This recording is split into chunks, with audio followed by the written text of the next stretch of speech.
اعوذ باللہ من الشیطان الرجیم بسم اللہ الرحمن الرحیم۔ آج کا موضوع ہے نظم چک بست، سوالات کے جوابات۔ تو یہاں ایک سوال اس طرح سے ہے، چک بست کی نظم سے چند فارسی مرکبات تلاش کر کے ان کے معنی لکھیے۔ تو اس میں ایک لفظ اس طرح سے ہے، درد دل، یعنی دل کا درد۔ دید حسرت، حسرت کی آنکھ۔ موئے تن، تن کے بال۔ کفل دہن، دہن کا کفل۔ نور نظر، آنکھ کا نور۔ نوح ماتم، ماتم کا نوح۔ دست یاس، یاس کا ہاتھ۔ برگ خزاں، خزاں کا برگ۔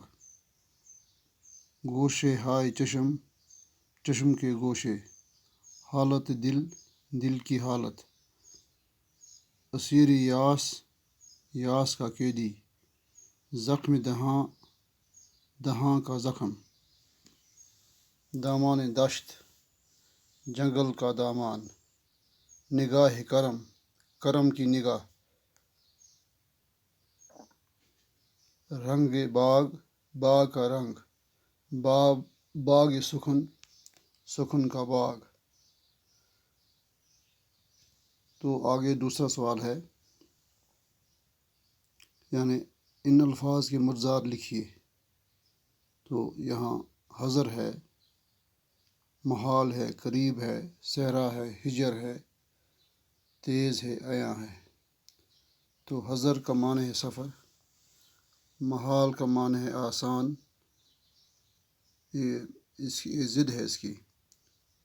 پہلے حضر کی ضد ہے سفر، محال کا معنی ہے آسان، محال کی ضد ہے آسان، صحرا کا ضد ہے گلستان، تیز کا ضد ہے کنڈ، سفر حضر، قریب بعید، ہجر وصال، عیان نہا۔ تو آگے اس نظم کا آخری سوال ہے، چک بست کی اس نظم کا خلاصہ۔ تو رامائن کا ایک سین جس کا عنوان رام چندر جی ماں سے رخصت لیتے ہوئے، یہ نظم چک بست لکھنوی کی لکھی ہوئی ہے، اردو رامائن سے ماخوذ ہے۔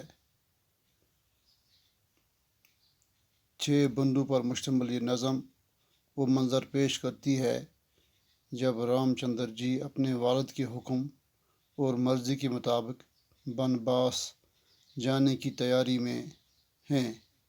وہ اپنی ماں سے رخصت لینے کی غرض سے اس کی خدمت میں حاضر ہو جاتے ہیں۔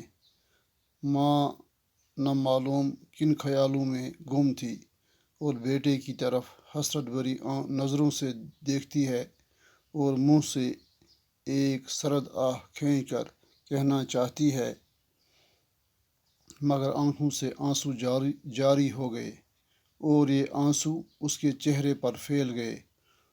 اس کا غمزدہ چہرہ دل کی حالت بیان کر رہا تھا۔ پھر بہت ہی مایوسانہ انداز میں بیٹے سے کچھ کہنے لگی، جس کا سلسلہ دراز ہوا اور مظالم کا ایک دفتر کھل گیا۔ گویا اس کی یہ رنج و غم کی باتیں افسانہ جیسی تھیں اور باتوں سے جیسے خون جگر ٹپک رہا تھا۔ رام چندر جی نے صبر و تحمل سے کام لیتے ہوئے ماں کی گفتگو کو سنا اور اپنے آنسو ضبط کر لیے۔ رام چندر جی یہ سوچ کر برداشت کیا کہ اگر میں اس وقت آنسوں کے 2 قطرے ہی آنکھوں سے گرا دوں تو یہ ماں کے ستم زدہ دل پر بہت بھاری گزریں گے اور وہ جیتے جی مر جائے گی۔ دیکھنے والوں کو محسوس ہوا کہ رام چندر جی کی جدائی اس کے ماں باپ برداشت نہیں کر پائیں گے، لیکن یہ اللہ کی شان ہے کہ سال گزرتے گئے، ماں باپ کے دل سے بیٹے کی جدائی کا خیال ہی ختم ہوا۔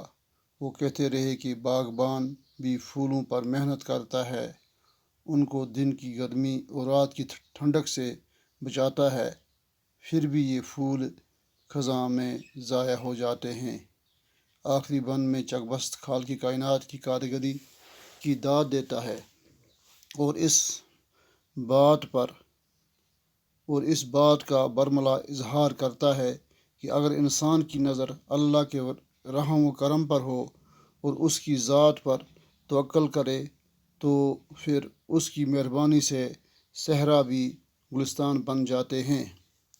انسان پہاڑ پر ہو یا جنگل میں ہو، حضر میں ہو یا سفر میں ہو، اللہ اپنے شکر گزار بندوں کے حال سے کبھی بے خبر نہیں رہتا ہے، بلکہ اللہ تعالیٰ ان کے حال سے باخبر رہتا ہے اور اپنے فضل و کرم سے انسان کے لیے جنگل بھی ماں کی گود کی طرح بن جاتے ہیں۔